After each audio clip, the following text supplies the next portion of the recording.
Chairman, thank you very much. Bob, it's good to see you again. Thanks for the ongoing work. There's a great deal that needs to be done on USMCA. This is a situation where we have NAFTA and we have USMCA. Those are the two options sitting in front of us.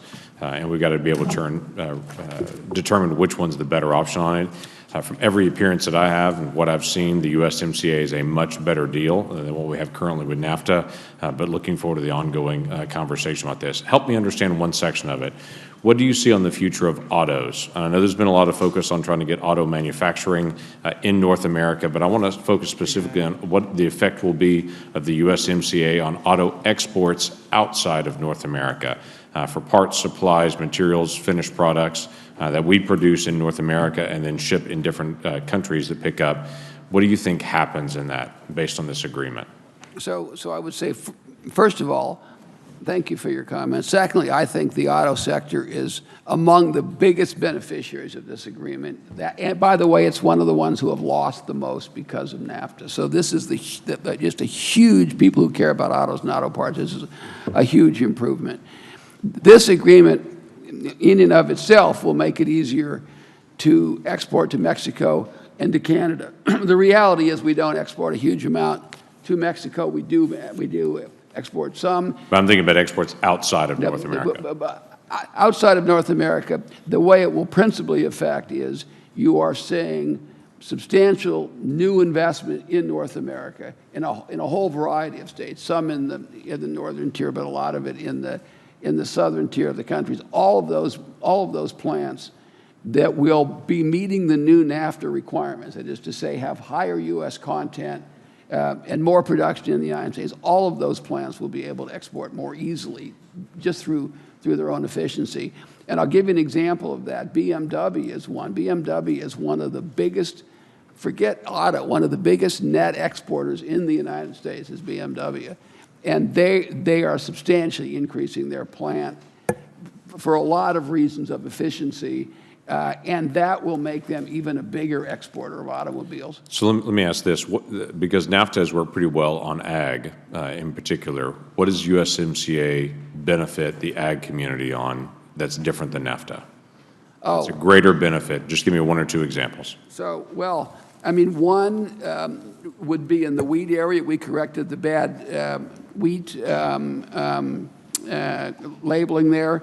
Number two, they have up in Canada what's called Class 7 and Class 6, which are limitations on our exports. They've had a devastating effect on our dairy provisions. And I would say, if you said what was I most lobbied on by members before we fixed it, I would say it was the way they treat our dairy. I mean, I had senators from all across the country, very, very concerned about that. So there's wheat, there's dairy. Both those are Canada related.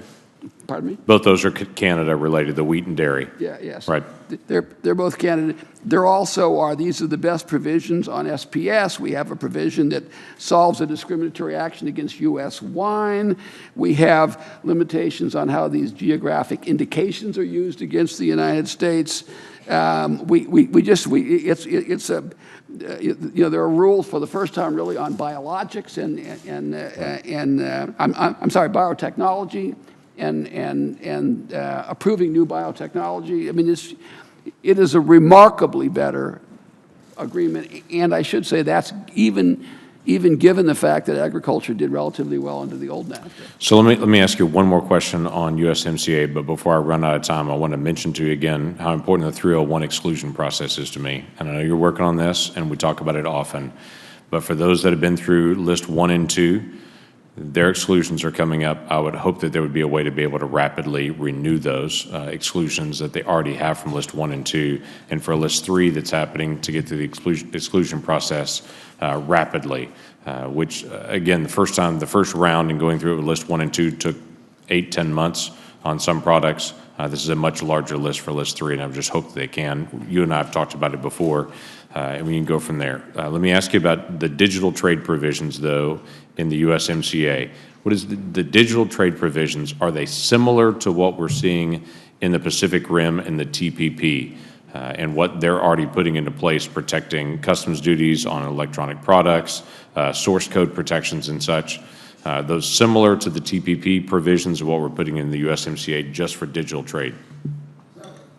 So I would say in every respect, they are plussed up over TPP.